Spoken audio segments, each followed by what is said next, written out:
Y hemos aprendido en estas sesiones que hemos estado teniendo que la fe es creer en Dios. La fe es confiar en lo que Dios ha dicho y prácticamente depositar nuestra alma. La palabra que yo uso es apostar nuestra vida a esa verdad. Es decir, la fe no es una fuerza que nosotros ejercemos que manipula a Dios, sino que la fe es creer lo que Dios ha dicho y dar nuestra vida por causa de eso. Es decir, creemos que lo que Dios ha dicho es cierto y nuestra vida está depositada en esa verdad. Somos sostenidos con esa verdad. Es decir, la fe es viva, la fe tiene es efectiva por causa de quién es Dios y no por causa de nosotros. Por ejemplo, cuando aplicamos la fe, hablando de nuestra redención, fe es creer que nosotros sin Dios estamos perdidos y que necesitamos de esa obra de redención en la persona de Cristo, que entendemos según la Escritura que no hay nada que nosotros podamos hacer para ser salvos, que no existe en nosotros ningún punto que podamos ganar, que nos haga ganar el favor de Dios, sino que la fe es simplemente creer que nosotros sin Dios no somos nada y depositamos nuestra confianza en la obra de Cristo y damos nuestra vida por ello. Pero la fe no solamente es ser sostenidos con esta verdad de Dios, sino que la fe misma tiene que ser probada. La fe misma tiene que ser tratada para comprobar si esta fe es genuina y también, por otro lado, que esta fe pueda ser purificada. Ahora piensen un poco en esto. No solamente es el hecho de que nosotros tengamos fe en lo que Dios ha dicho, sino que esa fe Dios necesita tratarla.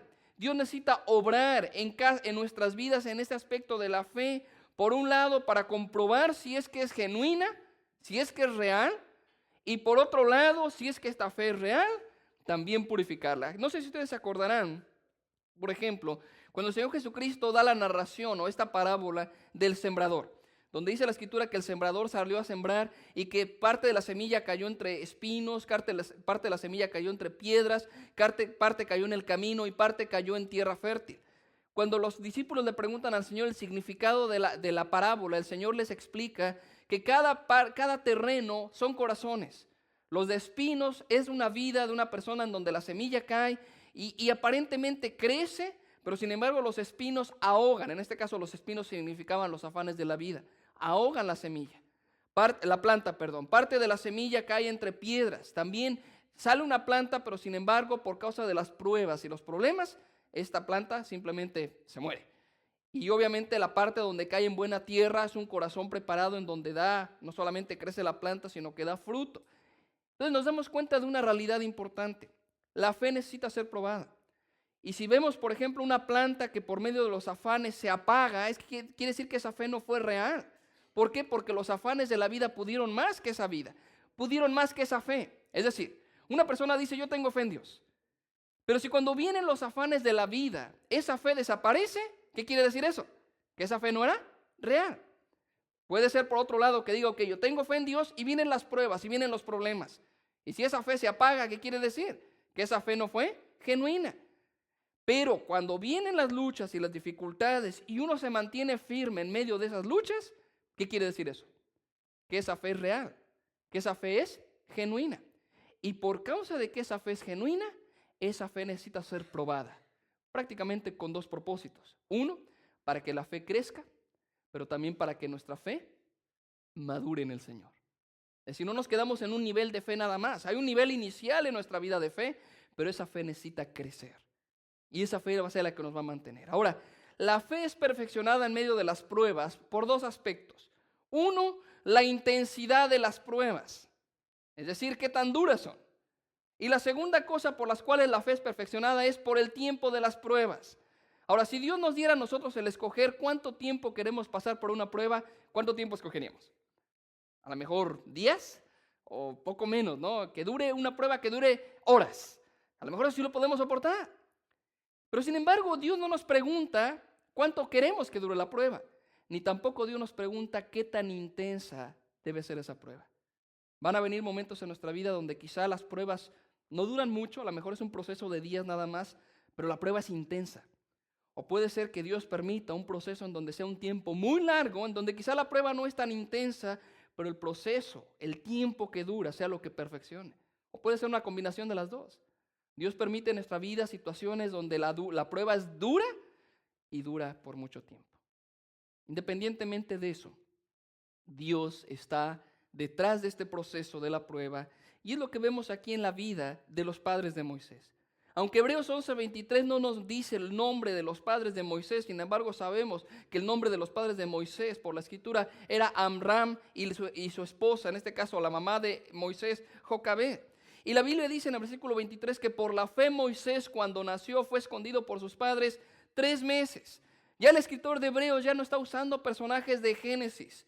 Cuando empezamos a ver a Enoc, cuando empezamos a ver a Abel, vimos a Noé, vimos a Abraham, todos esos personajes estaban en Génesis. Ahora, ya el escritor de Hebreos ha pasado del libro de Génesis y empieza a hablar del libro de Éxodo y estará hablando sobre Moisés o algo relacionado con Moisés desde el versículo 23 hasta el versículo 28, 29, donde habla de esta fe relacionada a Moisés. Pero en este caso tiene que ver con la fe de los padres de Moisés. Podemos preguntarnos 3 cosas respecto a este versículo de Hebreos 11:23. Primero, podemos ver que ellos vieron por la fe algo que Dios tenía para Moisés. Si ustedes se dan cuenta, el pasaje dice así: por la fe Moisés, cuando nació, fue escondido por sus padres por 3 meses. ¿Por qué? Porque le vieron niño hermoso y no temieron el decreto del rey. Ahora tenemos que hacer un poco de historia rápidamente y recordar que lo que estaba pasando en el pueblo de Israel en el momento en que Moisés nace es que toda la descendencia de Abraham se encuentra en Egipto. La escritura enseña cómo es que ellos habían llegado de forma providencial a vivir a Egipto, pero habían pasado más de 400 años desde ese momento. Cuando Dios, al traerlos a Egipto, Dios les había bendecido y ellos eran favorables a la tierra de Egipto. Sin embargo, la escritura dice que se levantó un faraón que no reconoció la obra que Dios había hecho a través de los israelitas, especialmente a través de José. Y dice que este faraón empezó a tener miedo porque los israelitas eran muchos. Y este faraón dijo: yo no quiero que los israelitas el día de mañana se levanten contra mí y vayan a pelear contra mí, se vayan a unir a mis enemigos, entonces vamos a oprimirlos. Y faraón empezó a oprimir a los israelitas. Empezó a darles trabajo extra, a tratarlos prácticamente como esclavos. Y dice la escritura que el pueblo empezó a clamar a Dios. Sin embargo, aunque el faraón estaba oprimiendo a los israelitas, la escritura dice que entre más los oprimía, más se multiplicaban. Entonces el faraón hizo un decreto: que todo hijo varón que naciera fuera echado al río. Después de un intento de que las parteras de los israelitas mataran a los bebés varones cuando nacían y no pudo, mandó el edicto a decir: todo hijo varón que nazca tiene que ser echado al río. Era un decreto real. Y la escritura dice que los padres de Moisés, cuando Moisés nació, ellos no echaron a su hijo al río, ellos no lo mataron. Pero la escritura dice ¿por qué? Porque ellos vieron algo extraordinario en Moisés. Ahora, cuando yo leo este versículo que lo vieron hermoso, siempre he pensado que qué padre no ve hermoso a su hijo. Y tenemos que entender que la escritura no se refiere precisamente que como vieron bonito a su hijo, por eso lo escondieron. Tiene que haber algo más. Éxodo 2:2 nos dice lo siguiente, hablando de este evento: un varón de la familia de Leví fue y tomó por mujer a una hija de Leví, la que concibió y dio a luz un hijo, y viéndole que era hermoso, le tuvo escondido 3 meses. Luego encontramos en Hechos capítulo 7:20, cuando Esteban está predicando antes de ser apedreado, menciona también lo mismo. En aquel mismo tiempo nació Moisés y fue agradable a Dios, y fue criado 3 meses en casa de su padre. Entonces vamos viendo un poco acerca de esto. No se trata solamente de que ellos hayan visto a su hijo bonito y hayan dicho: nuestro hijo vale la pena que viva. No, había algo más ahí. Y Esteban lo describe como algo que les dejó saber a sus padres que Moisés era agradable a Dios. Ahora, hay un historiador judío llamado Josefo, y él en sus escritos menciona, obviamente todo esto es extra bíblico, no está en la Biblia un pasaje que diga, pero él menciona que los padres de Moisés tuvieron una visión. Y en esta visión Dios les dejó saber a Amram y a Jocabed que Moisés iba a librar algún día al pueblo de Israel. Ahora usted podría decir: a lo mejor por esa visión fue que ellos escondieron a su hijo. No sabemos, eso es historia extrabíblica. Lo que sí sabemos es que el día en que Moisés nació, los padres supieron que Dios tenía un propósito para él. Y yo creo que en este punto nosotros vamos viendo una aplicación importante a nuestra vida, sobre todo lo que tiene que ver con la educación de nuestros hijos. ¿Por qué? Porque más que ver a nuestros hijos hermosos, más que ver a nuestros hijos como inteligentes, más que ver a nuestros hijos como un propósito hacia el futuro de verlos crecer y llegar a ser grandes hombres y mujeres en este mundo, hay un propósito mucho más exceso y tiene que ver con los caminos del Señor. Pero la pregunta para nosotros en este punto sería, ¿qué tan dispuesto estás tú a hacer? ¿O qué tanto estás dispuesto tú a hacer por ver ese propósito de Dios cumplido en la vida de tu hijo? Porque había un decreto, y este decreto, el ir en contra del decreto de matar a tu hijo, implicaba ir en contra del rey. Y ellos, por lo que dice la escritura en Hebreos 11:23, es que los padres de Moisés por la fe lo escondieron, porque sabían que algo había en la vida de su hijo. La fe en el propósito de Dios en Moisés llevó a sus padres a esconderlo, a costa de sus propias vidas. Entonces, pongan el asunto, porque no se trata nada más de una historia que los niños conocen en la escuela dominical, en donde después de la clase hacen dibujitos. Piensen en todo lo que esto implica.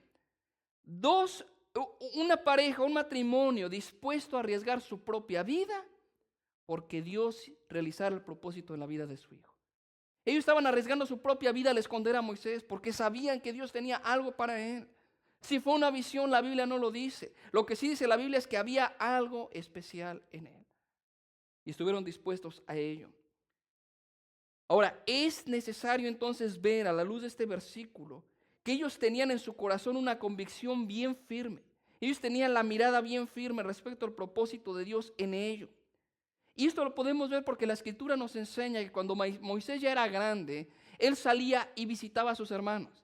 Ahora, yo creo que la mayoría a lo mejor ha visto esta película del Príncipe de Egipto, en donde es una película de caricaturas, en donde la idea es que Moisés nunca supo mientras crecía que él era descendiente de los israelitas. Y llegó un momento en que se dio cuenta y bueno, todo se dio. No, la Biblia dice que no. Moisés creció sabiendo quién era. Y cuando llegó el momento en que él pensó que podría liberar a su pueblo, recuerdan ustedes, se metió con un egipcio y lo terminó matando y terminó huyendo al desierto 40 años. Pero esto nos deja ver que Moisés realmente sabía quién era. Sus padres invirtieron en él y sabían que Dios tenía un propósito para su vida. Entonces los padres estuvieron dispuestos. Ellos por la fe vieron algo que Dios tenía para él. Segunda cosa, y eso fue lo que les llevó a esconder a Moisés. Este pasaje incluye un elemento que no habíamos visto antes respecto a la fe y tiene que ver con el temor a Dios. Si ustedes se dan cuenta, dice, otra vez leyendo Hebreos 11:23, por la fe Moisés cuando nació fue escondido por sus padres por 3 meses porque le vieron niño hermoso. Y escuchen el contraste. Y no temieron el decreto del rey. Ellos fueron movidos por temor a Dios. Ahora estaba el rey con su decreto que estaba diciendo, si ustedes no obedecen, con su misma vida pueden pagar. Sin embargo, ellos no tuvieron temor al rey, sino que tenían temor ¿a quién? A Dios. Y es que tener fe significa eso. ¿Qué es tener temor de Dios? Pues hay quienes lo han descrito como un miedo, tener miedo de Dios. Y ciertamente hay gente que tiene miedo de Dios en ese sentido y lo dice, ¿no? Yo no me porto bien porque no quiero que me vaya a caer un rayo del cielo. Tienen miedo de Dios. Pero el temor no solamente es un reconocer que si nos portamos mal Dios nos va a castigar. El temor a Dios tiene que ver con algo que es mucho más arriba. Es reconocer quién es Dios. Y cuando reconocemos quién es Dios, nos damos cuenta que Él merece toda nuestra obediencia y todo nuestro servicio. Y la única forma en que nosotros reconocemos la autoridad de nuestro Dios en nuestras vidas es cuando nosotros nos sometemos a su autoridad. Cuando creemos lo que Dios dice y vivimos de acuerdo a sus principios y su dirección.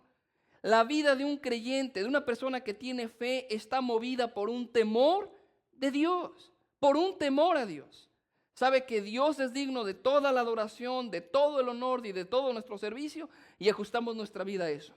No es una vida que va diciendo, que va por el mundo diciendo, no, es que yo no quiero que Dios me vaya a castigar, yo no quiero que Dios me vaya a permitir una circunstancia difícil. No, es una persona que reconoce que la autoridad de Dios está sobre todas las demás cosas y que vale la pena dar la vida por ello. ¿Se acuerdan, por ejemplo, ustedes cuando Pedro y Juan fueron llevados ante el concilio en Hechos capítulo 4 y que les fue prohibido predicar? ¿Se acuerdan ustedes? No van a predicar. Si predican, los vamos a traer otra vez y los vamos a azotar. Sin embargo, ¿qué fue lo que dijo Pedro? Es necesario que obedezcamos primero ¿a quién? A Dios antes que a los hombres. Ahora, el temor de los hombres que hubiera hecho en Pedro y Juan, no predicar, porque yo no quiero que me castiguen, no quiero que me golpeen. Pero ellos no tenían temor de los hombres, ellos tenían temor de Dios. ¿Y qué dijeron? A quien tenemos que dar cuentas es a Dios. Entonces, aunque ustedes nos castiguen, no importa, nuestro temor está en Dios. Y hermanos, el temor a Dios es lo que les dio a los padres de Moisés el valor de desafiar el decreto del rey. Ellos no tuvieron temor del rey, sino que su temor estaba en Dios y ellos hicieron lo que Dios quería que ellos hicieran.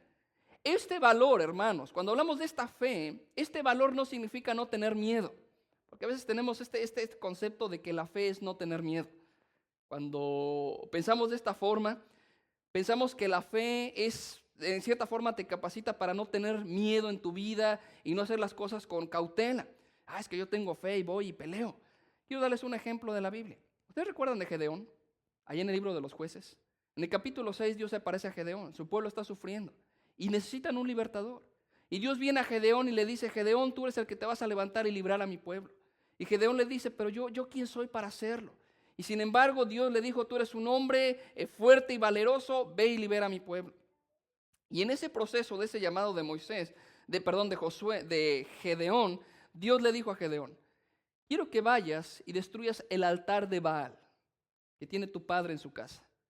Destruye el altar y quiero que con las piedras de ese altar tú me construyas un altar a mí y que tomes toros y que los sacrifiques a mí. La Biblia dice en Jueces 6:27 lo siguiente: entonces Gedeón tomó 10 hombres de sus siervos e hizo como Jehová le dijo. Pregunta, hasta aquí. Si él estaba haciendo lo que Dios le dijo, ¿por qué era? Porque él tenía temor ¿de quién? De Dios. Pero nota lo siguiente: más, ¿qué cosa? Temiendo hacerlo de día por la familia de su padre y por los hombres de la ciudad, lo hizo de noche. Pregunto, ¿era Gedeón un hombre de fe? Porque aquí no está diciendo que él tiene miedo y por ese miedo obedeció a Dios de noche. No, porque la Biblia dice, y de hecho el escritor de Hebreos nos va a decir más adelante en el versículo 32, que si él tuviera el tiempo de escribir, él hablaría acerca de Gedeón. Gedeón era un hombre de fe. Pero la fe no se caracteriza por no tener miedo. ¿Saben por qué se caracteriza la fe? Por llevarte a obedecer a Dios. Y así es la vida cristiana. A veces pensamos de un hombre de fe, una persona de fe caminando, dando pasos firmes. Es que soy un hombre de fe. Hermanos, ¿cuántas veces en la vida cristiana hemos dado pasos pensando si la decisión que estamos tomando es la correcta? Cuando hemos venido a Dios y Dios nos ha dicho: Daniel, esta es la forma en que tú debes vivir y sabes qué paso tienes que dar. No es que, sí, como tengo fe, lo doy firme. No es cierto que muchas veces damos estos pasos titubeantes, damos estos pasos diciendo: Señor, pues, a ver qué pasa. La fe no se caracteriza por la ausencia de miedo. La fe se caracteriza por la obediencia. Y eso es temer a Dios.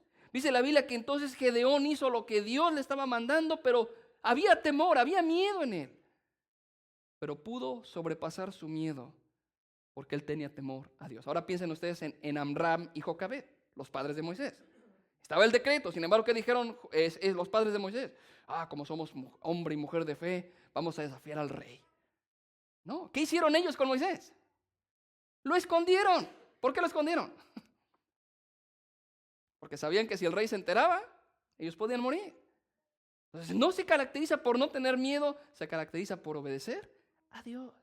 De hecho, Éxodo 1, 15 al 17, antes de que la Escritura nos diga lo que pasó con Moisés escondiéndolo sus padres, la Biblia habla de las parteras, a las cuales Faraón les dijo: cada bebé hebreo que nazca, si es varón, mátenlo.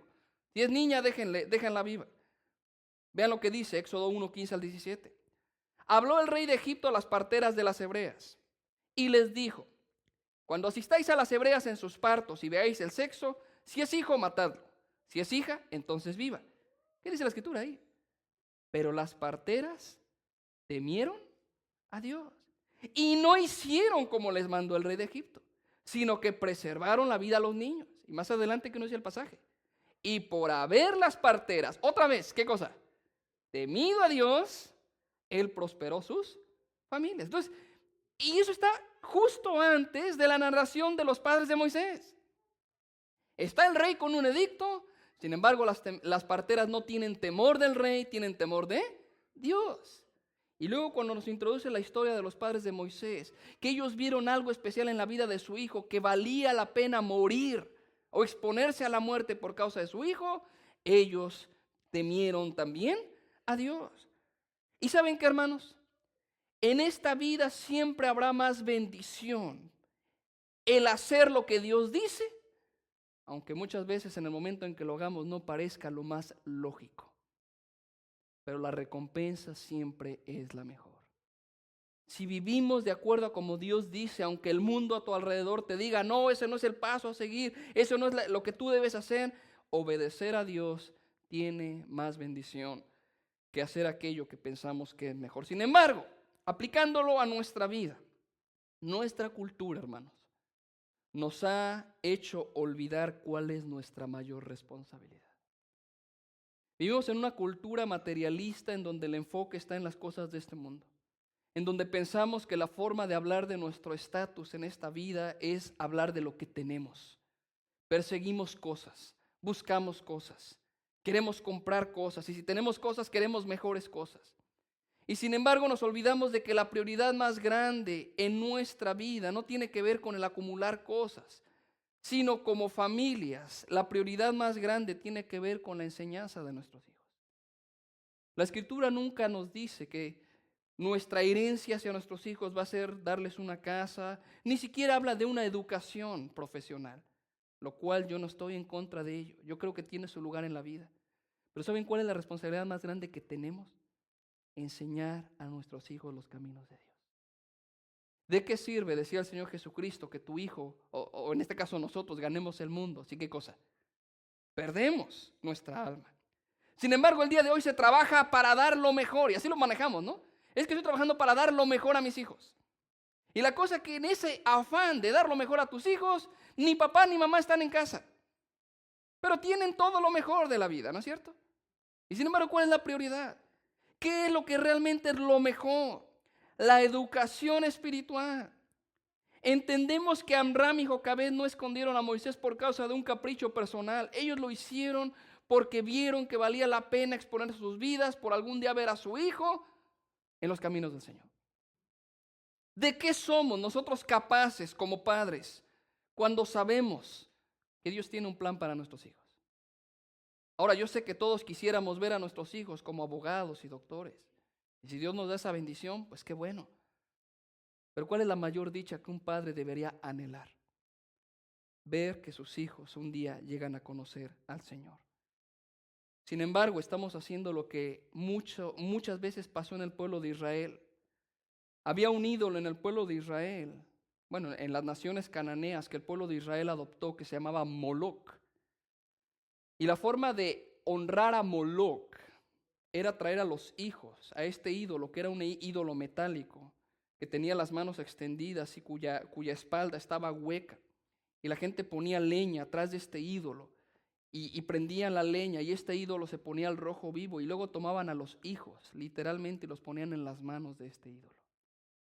Y Dios en muchas ocasiones condenó eso. Cuando ustedes ven en la Biblia que dice Dios, no den sus hijos a Moloc, o castigó a las naciones por haber dado a sus hijos a Moloc. Sin embargo, en la Biblia se menciona que reyes dieron sus hijos a Moloc, líderes dieron sus hijos a Moloc. Muchas personas en el pueblo de Israel dieron sus hijos a Moloc, y nosotros diríamos, ay hermano, pues qué gente tan mala, qué gente con qué perspectiva tan equivocada. ¿Saben qué está pasando ahorita? Nosotros estamos entregando nuestros hijos a Moloc. Sí, no lo estás entregando a un ídolo que está ardiendo, pero lo estás entregando al mundo cuando tú no estás enseñándole los caminos de Dios. Amram y Jocabed dijeron, expongamos nuestras vidas por nuestro hijo, porque Dios tiene algo para él. Y esto nos lleva al tercer punto. Por la fe fueron recompensados. Hermanos, definitivamente va a llegar el momento en que nuestros hijos van a tener que hacer un compromiso si van a seguir a Dios o no.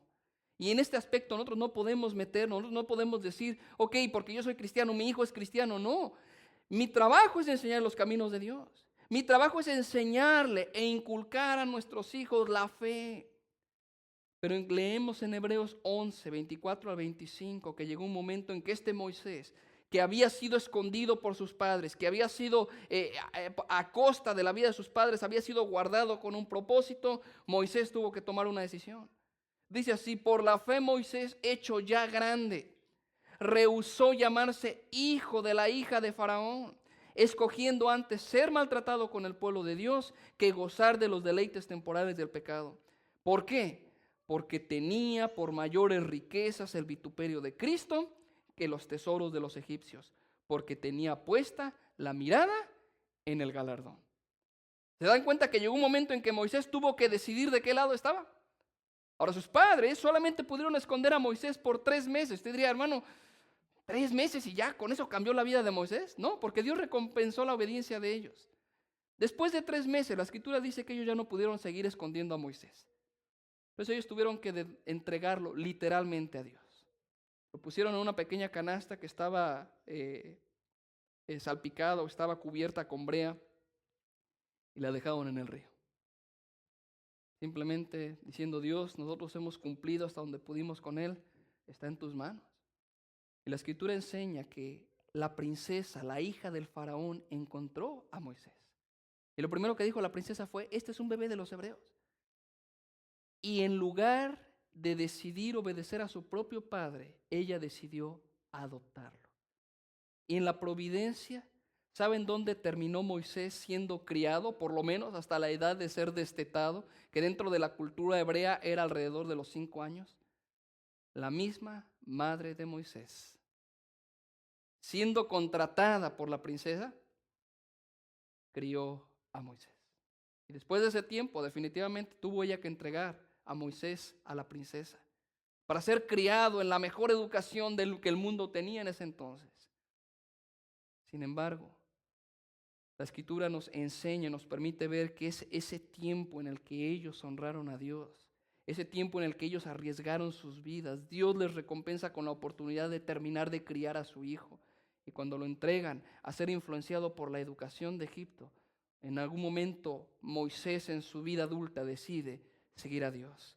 Y es que la Escritura nos recuerda en 1 Samuel 2:30, Dios dice, yo honraré a los que me honran.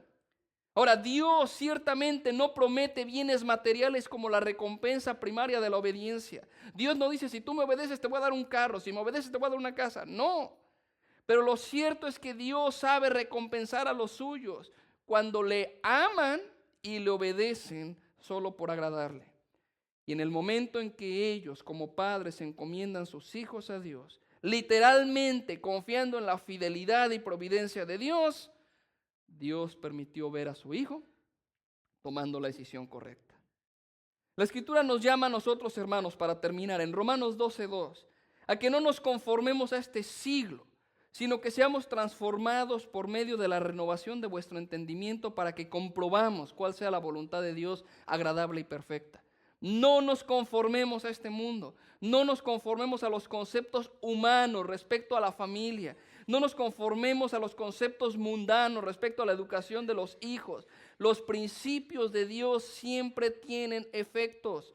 Los principios eternos jamás se han equivocado y su resultado y recompensa bien vale la pena el esfuerzo. Cuando Pablo escribe a Timoteo siendo ya un pastor, escribe lo siguiente: pero persiste tú en lo que has aprendido y te persuadiste, sabiendo de quién has aprendido y que desde la niñez has sabido las sagradas escrituras, las cuales te pueden hacer sabio para la salvación por la fe que es en Cristo Jesús. Timoteo fue educado en su niñez y en algún momento esa educación y esa enseñanza bíblica le llevó a ser sabio para la salvación. Hermanos, valoremos la familia a la luz no valoremos la familia a la luz de lo que tenemos, valoremosla a la luz de lo que somos. Ahora, muchas veces consumimos tiempo tratando de ganar lo suficiente para dar cosas y no pasamos tiempo con nuestros hijos, sobre todo enseñándoles en los caminos de Dios. El día de hoy la disciplina se menosprecia, tanto por los padres como por los hijos, porque así nos ha enseñado la cultura. La pregunta en esta tarde es, ¿a quién temes más? ¿A Dios o al mundo? Necesitamos de Cristo, necesitamos de Él. Vayamos a Él pidiéndole fortaleza y sabiduría y gracia, y que podamos tener el valor y la fe que ese día tuvieron Amram y Jocabed para exponer sus vidas por ver cumplido en la vida de su hijo el propósito de Dios. Y que Dios nos dé la bendición y la dicha de algún día ver a nuestros hijos rindiendo sus vidas al Señor. Vamos a orar. Queremos pedir, Señor, que tú nos ayudes a cumplir con nuestro papel de padres con el ejemplo que tenemos en esta tarde a través de la vida de los padres de Moisés. Este matrimonio que estuvo dispuesto a exponer su propia vida por ver el propósito de Moisés cumplido. ¿De qué forma ellos supieron que tú tenías algo para Moisés? Yo no lo sé, Señor. Lo que dice tu palabra es que tú decidiste tomar a este bebé y usarlo para liberar a tu pueblo. Y en ese día, de alguna forma, sus padres lo entendieron. Señor, ¿qué quieres tú de nuestros hijos?